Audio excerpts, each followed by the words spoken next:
I need you to do something before we go any further. I need you to think about who you were at 17, not who you wanted to be, not the version of yourself you have constructed in memory with the comfortable distance of years, who you actually were, the things you were afraid of, the social judgments that felt catastrophic, the futures you had not yet imagined, the person you had not yet become, the life that was still at 17 almost entirely ahead of you. Hold that. Hold the specific texture of being 17 years old, with everything still possible and nothing yet decided, and then hold it against this single documented historical fact.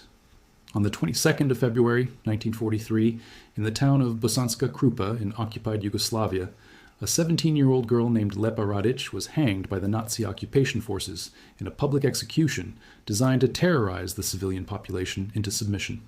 She had been captured in combat. She had been interrogated. She had been offered the standard arrangement that the Nazi security apparatus offered to captured resistance fighters whose intelligence value justified keeping them alive long enough to extract information.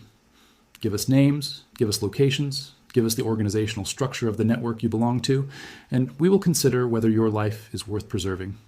She refused, not because she did not understand what refusal meant, not because she was too young to comprehend the mechanics of what was being proposed. She refused with a completeness and a clarity that her executioners, men who had watched hundreds of people in her position make a different choice, apparently found remarkable enough to document. As they placed the noose around her neck, they offered her one final time. Renounce the partisans, name your comrades. And she said, and this is documented, this is recorded, this is not hagiography, but historical record, she said that her comrades would reveal themselves, and that she would not betray them. Then she was hanged. She was 17 years old, and almost no one in the world today knows her name. That disproportion between the magnitude of what she did and the near total absence of her from the historical consciousness of the Western world is not an accident. It is not an oversight. It is the direct consequence of a set of choices about whose stories get told, whose sacrifice gets remembered, whose courage gets elevated into the cultural vocabulary of a civilization, and whose gets filed under a category that the dominant historical tradition has always treated as secondary. Resistance movements in peripheral theaters, women combatants, Eastern European victims of a war that the Western narrative has always centered on the beaches of Normandy and the skies over Britain, and the specific geography of heroism that happens to align with the specific geography of the nations that write the history books. Lepa Radić died in Bosnia. She fought for Yugoslavia. She was a teenage girl, and the combination of those three facts in the economy of Western historical memory has been enough to keep her story out of the mainstream for 80 years. This video is about correcting that, but it is also about something larger. It is about what her story, when you actually look at it clearly and completely, reveals about courage, about resistance, about the specific conditions that produce people capable of what she did, and about what we lose, what we actually lose in a concrete and measurable sense, when we allow stories like hers to disappear. To understand who Lepa Radić was, you have to understand the world she was born into. And I mean the specific, granular, lived reality of that world, not the abstracted geopolitical summary.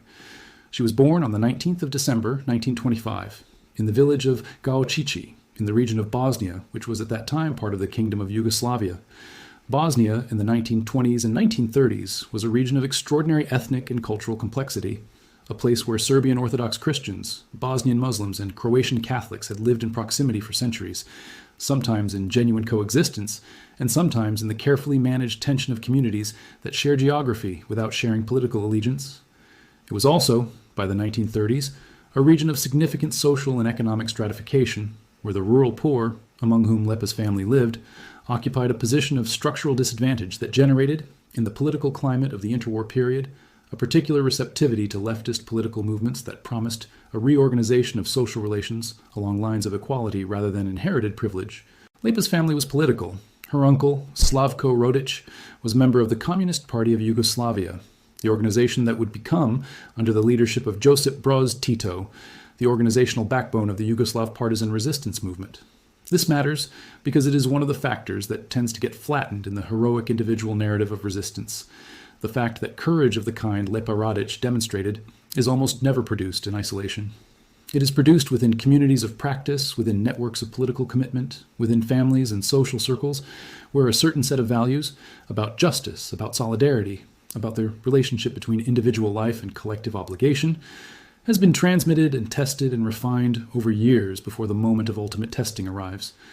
Lepa Radić did not become the person she was on the morning of February 22nd, 1943, by accident, or by some innate biological endowment of extraordinary courage that she possessed and others lacked. She became that person through years of political formation, through the influence of her family and her community, through the specific intellectual and moral environment of a household where the question of what you owe to the people around you, what you owe to the future you share with them, was taken seriously as a practical and not merely a theoretical question.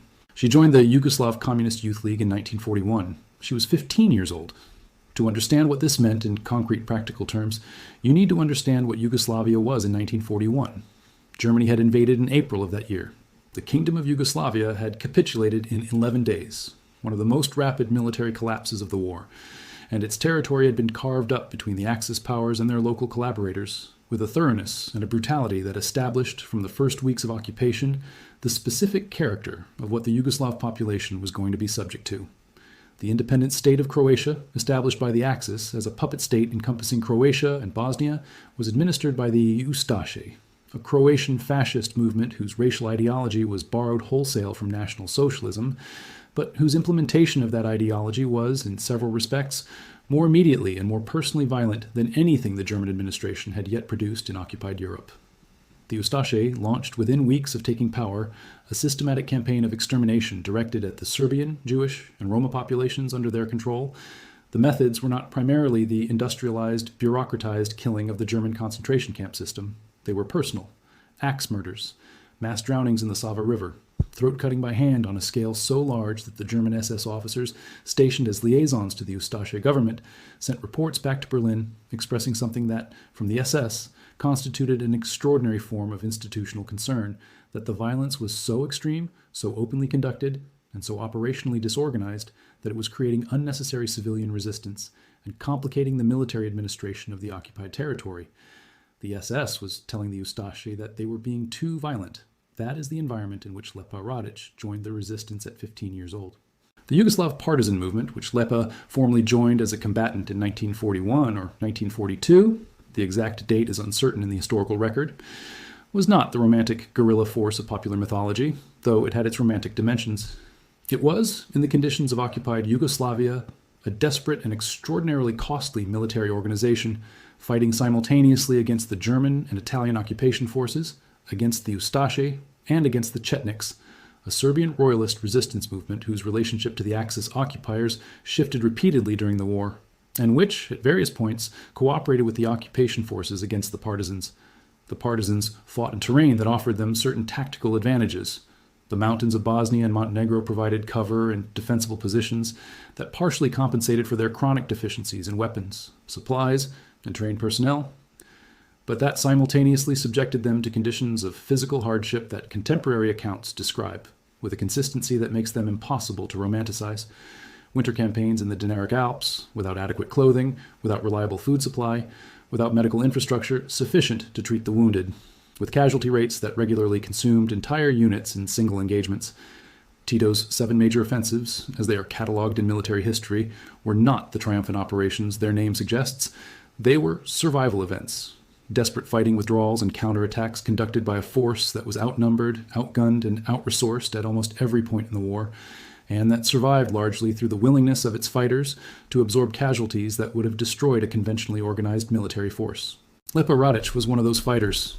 She was assigned to the 3rd Assault Battalion of the 1st Krajina Partisan Detachment, a unit designation that is worth pausing on for a moment, because the bureaucratic military language of it creates a specific kind of cognitive distance from the reality it describes. The 3rd Assault Battalion was a group of people, many of them teenagers, fighting in the mountains of Bosnia in the winter of 1942 and 1943 with whatever weapons they could capture or scrounge, under constant threat of encirclement and destruction by forces that were, in every material respect, their superiors. Lepa served as a courier and fighter. She moved intelligence between units, carried supplies through territory that was actively patrolled by occupation forces, and participated in combat operations. She was, in every concrete operational sense, a soldier. The fact that she was also a teenage girl is not incidental to her story. It is central to it, because one of the specific forms of ideological violence that the Nazi occupation system deployed, not only in Yugoslavia but across the occupied territories of Europe, was the ideological insistence that women, and particularly young women, were not political actors, were not combatants. were not, in any meaningful sense, agents of historical events rather than objects on which historical events were inflicted. The specific outrage that Lepa Radic's existence as a teenage girl with a rifle and a political commitment provoked in the occupation apparatus was not merely military, it was ideological. She was, by existing as what she was, a refutation of one of the foundational premises of the system that was trying to kill her. She was captured in February 1943 during one of the major German anti-partisan operations, the coordinated series of offensives that the Wehrmacht and SS mounted during the winter of 1942 to 1943 in an attempt to definitively destroy the partisan movement before it could consolidate the territorial control and political organization that would eventually allow it to become the most effective resistance movement in occupied Europe. The operation that caught her was part of what German military records designated as the Fourth Enemy Offensive, what Yugoslav historiography calls Bitka na Neretvi, the Battle of the Neretva, a massive coordinated assault involving approximately 150,000 Axis troops, directed against a partisan force of approximately 20,000, who were simultaneously protecting a column of some 4,000 wounded fighters that could not be abandoned without accepting a moral and political cost that the partisan leadership was unwilling to accept. The circumstances of her capture are not fully documented in the surviving record. What is documented is what happened after. She was taken to the town of Bosanska Krupa.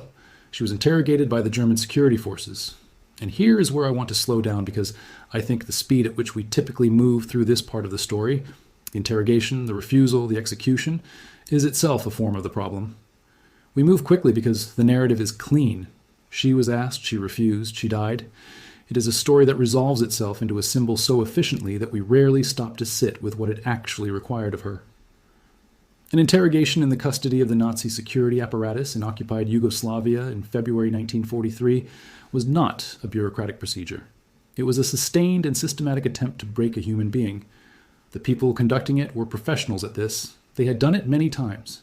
They understood, with a precision that came from extensive practice, the specific sequence of physical and psychological pressures that would, in most cases, produce the information they were looking for. They were not unsuccessful with most people. Most people, subjected to what they would have subjected Lepa Radić to, made a different choice than she made. Not because they were weaker in some essential moral sense, because they were human, because pain is real, because the body has limits that the will, however strong, cannot always override, because the mind, in conditions of sufficient extremity, will seek any exit from the present moment, and the exit that is offered, give us the names and the pain stops, is, in strictly physiological terms, the most immediately rational choice available. She did not take it. And I want to be very careful here about the way I say what I say next, because there is a temptation in a story like this to move toward a kind of language that elevates the subject above humanity, rather than illuminating her humanity. Lepa Radić was not superhuman. She was not immune to fear or pain. She was a 17-year-old girl in the custody of an apparatus of violence, specifically designed to extract information from people who did not want to give it. The fact that she did not give it is not evidence of the absence of fear. It is evidence of something more demanding and more remarkable than the absence of fear. It is evidence of a commitment that held against fear, a set of values, about loyalty, about solidarity, about the obligations she had accepted when she joined the resistance and accepted the relationships and responsibilities that came with it, that remained more real to her at the end than the immediate reality of the body's demand for the pain to stop. This is what courage actually is, not the absence of fear, the presence of something that fear cannot finally overcome. The execution was public. This was deliberate, and it was policy. The Nazi occupation's use of public execution as a tool of population control is one of the most thoroughly documented aspects of its terror system, and it operated on a logic that was explicit in the orders that governed it, that the spectacle of death witnessed by the civilian population would produce a level of fear sufficient to deter resistance and ensure cooperation. The calculation was not wrong as a short-term tactical matter. Public executions do produce fear. They are designed to. The question that the occupation authorities in Yugoslavia discovered over the course of the war was whether fear was sufficient to extinguish the specific kind of resistance they were trying to extinguish. A resistance rooted not in a rational calculation of personal advantage, but in something that fear, as a tool, is structurally incapable of fully addressing. You can frighten a person into submission. You cannot frighten a movement out of its convictions. And the partisan movement, whatever its faults and its internal contradictions and the complexities of the politics that drove it, was a movement of conviction. It was made of people who had decided, who had actually decided as an act of conscious choice rather than as a consequence of circumstance, that there were things more important than their personal survival. Public executions did not diminish that conviction. In many documented cases, they intensified it. The offer, the refusal, the statement that her comrades would reveal themselves through their own actions, that she would not betray them, comes from accounts assembled after the war from witnesses, from occupation records, from the testimony of survivors of the same period and region. The historical record of such moments is always imperfect. Oral testimony is subject to the distortions of memory, of grief, of the understandable human desire to give meaning to a death that was meaningless in the eyes of those who caused it. I'm not presenting these words as a verbatim transcript of a documented conversation. I'm presenting them as the record of a historical moment assembled from the best available evidence that captures something true about who she was and what she chose. And what strikes me, what I find myself returning to, the more I sit with this story, is not the heroism of the refusal. Though the heroism is real, it is the specific logic of what she said. She did not say, "I'm not afraid of you." She did not say, "I die for the revolution." She said, "My comrades will reveal themselves." She was thinking in the last moments of her life, not about herself, but about them, about the people who were still out there in the mountains, cold and hungry and continuing to fight. Her final act of consciousness was an act of solidarity. She died thinking about other people. That is, I think, the most human and the most extraordinary thing about her. The Yugoslav government of the post-war period, the Socialist Federal Republic of Yugoslavia under Tito, recognized Lepa Radić as a national hero of Yugoslavia, one of the highest honors the state conferred. Her face appeared on postage stamps. A ship was named for her. Schools bore her name. Monuments were erected. In the specific geography of Yugoslav collective memory, she was not forgotten. She was actively remembered, cultivated, held up as an exemplar of the values that the new state wished to claim as its foundational inheritance. And here is where the story becomes genuinely complicated in a way that demands honest engagement rather than the comfortable simplicity of the heroic narrative. The socialist Yugoslav state's use of partisan heroes like Lepa Radić was not purely an act of historical honoring. It was an act of political construction. The partisan resistance was the founding myth of Tito's Yugoslavia, the story that legitimized the party's right to govern, that provided the moral authority for the political settlement that emerged from the war, and that was therefore curated and presented and controlled in ways that served the state's political interests rather than the full complexity of the historical truth. Aspects of the resistance that were inconvenient, the collaboration of some communities with the occupation, the atrocities committed by some partisan units against civilian populations perceived as hostile, the internal political executions conducted by the party against ideological rivals were not included in the official memory. The heroes were real. The heroism was real. The political use to which the memory of heroism was put was something else entirely, and it complicates, without canceling, the importance of what people like Lepa Radić actually did. When Yugoslavia dissolved in the early 1990s, in a collapse accelerated by the ethnic nationalisms that the Titoist project had suppressed without resolving, the monuments came down, the schools were renamed, the postage stamps were withdrawn. The collective memory that the socialist state had constructed was dismantled with the same thoroughness with which the state itself was dismantled. And in the process, the people whose actual historical lives had been incorporated into that memory were dismantled along with it. Lepa Radić did not disappear from history because the West never noticed her. She disappeared from history because the political system that had maintained her memory collapsed, and because the nations that emerged from that collapse were engaged in the construction of new national memories that had no structural place for a Yugoslav partisan hero, whose identity crossed the ethnic lines that the new nationalisms were in the process of making absolute. She was Serbian, she was Bosnian, she was a communist, she was a Yugoslav. None of those identities mapped cleanly onto the new political geographies of the post-Yugoslav space, and so the memory of her was allowed to fade. Not through deliberate suppression exactly, but through the structural neglect of a historical figure who no longer served the identity projects of any of the successor states with sufficient clarity and consistency to justify the institutional investment required to maintain her in public memory. This is how most of history actually disappears, not through dramatic burning of archives or the smashing of monuments, though those things happen too, through the quiet withdrawal of institutional support for memory, through the defunding of the museums, the renaming of the schools, the removal of the stamps, the gradual aging and death of the generation that had personal connection to the events in question, and the failure of the generation that follows to develop the institutional infrastructure to carry the memory forward. It is a process so undramatic that it is almost invisible while it is happening, and so complete in its effects that by the time you notice it, the thing that has been lost so thoroughly that most people do not even know what they are missing. So here is what I want you to sit with, not as an abstraction, as a specific question about a specific person. Lepa Radić was 17 years old. She had been fighting a war for at least a year, possibly 2. She had been operating in conditions of physical hardship and constant danger that most people will never approach in their entire lives. She had been captured by an enemy that had no intention of treating her as a prisoner of war in any legal sense of that term. She had been subjected to interrogation. She had been brought to the place of her execution, and in that final sequence of events, from capture to noose, she had not given them what they wanted. And the question I keep coming back to is, where does that come from? What is the source of that? Because I think the answer matters, and I think we get it wrong when we default to the explanation that she was simply exceptional, simply one of those rare individuals born with a capacity for courage that most humans do not share. That explanation is comfortable, because it makes her story exceptional in a way that exempts the rest of us from its implications. If courage of that magnitude is the exclusive property of rare, exceptional individuals, then the rest of us are not implicated by the question of whether we would make the same choice. We can admire her from a safe moral distance and continue with our lives.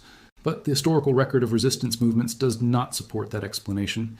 The Yugoslav partisans numbered in the hundreds of thousands by the end of the war, not hundreds of thousands of exceptional individuals selected for extraordinary courage.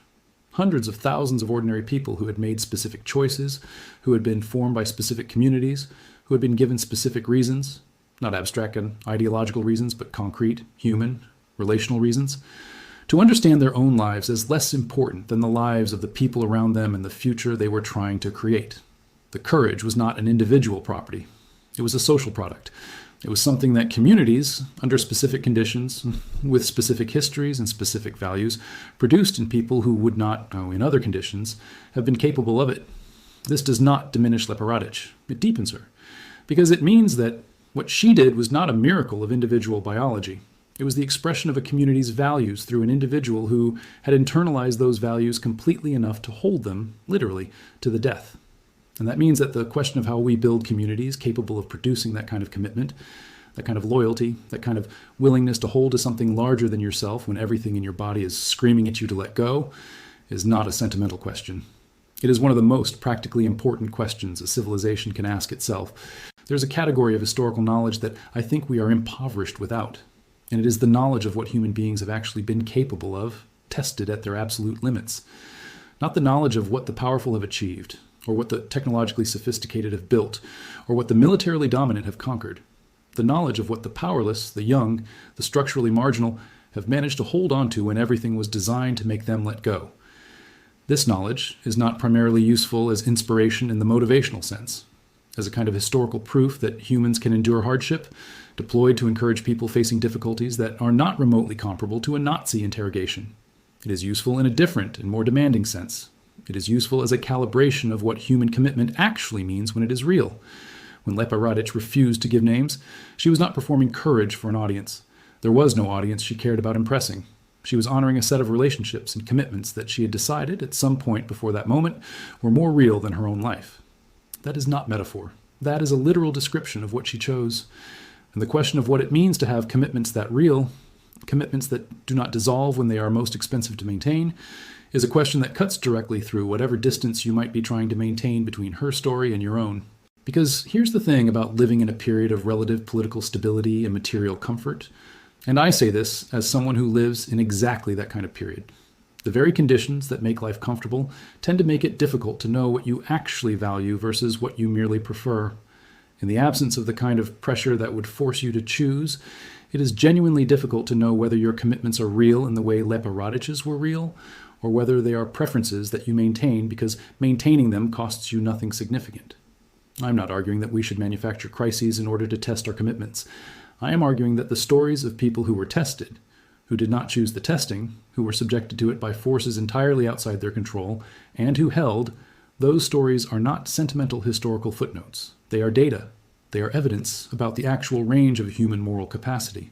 And allowing that evidence to disappear, allowing the Lepa Radić of history to fade from cultural memory because the political systems that maintained their memory have collapsed and the successor systems have not found it convenient to carry the memory forward, is not simply a failure of a historical scholarship.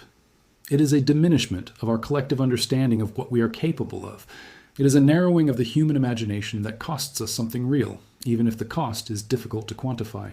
She was buried in Bosanska Krupa. The grave exists. The historical record exists. The documentation of what she did and what she said and what was done to her exists in enough detail, assembled from enough independent sources, that the core of the story is not in serious dispute among the historians who have worked on it. What does not exist, in any meaningful way, is the place this story occupies in the mainstream Western historical consciousness of World War II. The memorialization we give to this war, the films, the museums, the commemorative events, the anniversaries, the cultural productions that keep the memory of specific people and specific acts alive, is not distributed in proportion to the significance or the moral weight of what happened. It is distributed in proportion to the political and cultural power of the nations and communities that are doing the memorializing. The Western narrative of World War II heroism has room for Normandy and for the Battle of Britain and for the French resistance and for Oskar Schindler. It has room, increasingly, for the stories of Jewish resistance in the ghettos and the camps. It has considerably less room for the resistance movements of Eastern and Southern Europe, for the partisans of Yugoslavia and Greece and the Soviet Union, for the millions of people who fought and died in the specific theaters of the war that the Western narrative has always treated as secondary. And within that already diminished space, it has almost no room at all for the specific category of person that Lepa Radić represents, a teenage girl fighting and dying in a war that the Western world has chosen to remember through a specific set of geographies and faces and stories that do not include her. This is a choice. It is not a neutral outcome produced by the objective distribution of a historical significance. It is a choice made by the people and institutions that control the apparatus of cultural memory. The publishers, the filmmakers, the museum curators, the curriculum designers, the journalists who decide which anniversaries to mark and which to let pass unremarked. And it is a choice that, once you see it clearly, is very difficult to justify on any grounds other than the grounds of institutional convenience and cultural familiarity. Because the story of Lepa Radić is not less significant than the stories that occupy the center of our collective memory of that war. By any measure of human courage, of moral clarity, of the specific quality of commitment that we claim to most admire when we encounter it in the historical record, by any of those measures, her story belongs in the center. And it is not there. And the question of why it is not there and what we are going to do about that is not a question that resolves itself. It requires a decision. It requires the decision to tell the story, to mark the anniversary, to say the name, to ensure that the next generation of 17-year-olds who encounter this history finds in it not only the names and faces that political power has always prioritized, but the names and faces of everyone who contributed to the human cost of what that war was and what was required to end it. Her name was Lepa Radić. She was born on the 19th of December, 1925. She was executed on the 22nd of February, 1943. She was 17 years old. She had been fighting a war for at least a year. She had been given the opportunity to save her life at the cost of the lives of her comrades, and she had declined. She died thinking about the people she was protecting rather than about herself. She was given the title of National Hero of Yugoslavia after the war. Her face was on stamps, her name was on schools, and then the country that honored her ceased to exist, and her name began to fade, and now she exists in the margins of the history that most people in the Western world are taught about the war that she died in. That is not an acceptable outcome. Not because she would have wanted to be remembered. We have no record of what she wanted except the record of what she chose, and what she chose was not about herself, but because the stories we tell about who matters, about whose courage counts, about whose sacrifice belongs in the center of our collective memory rather than the footnotes, those stories shape us. They shape what we think is possible. They shape who we think of as capable of moral seriousness. They shape the implicit answer to the question that every generation eventually faces, in some form or another, of what you do when holding to what you believe will cost you something real. She answered that question at 17. With everything at stake, with no audience she was trying to impress, with nothing to gain and everything to lose, and the least, the absolute least, that we can do is know her name. Her name was Lepa Radić. Say it. Remember it. And if this video gave her story even a fraction of the audience it deserves, share it, because history does not remember on its own. We have to choose to carry it. And some people earned that choice with everything they had.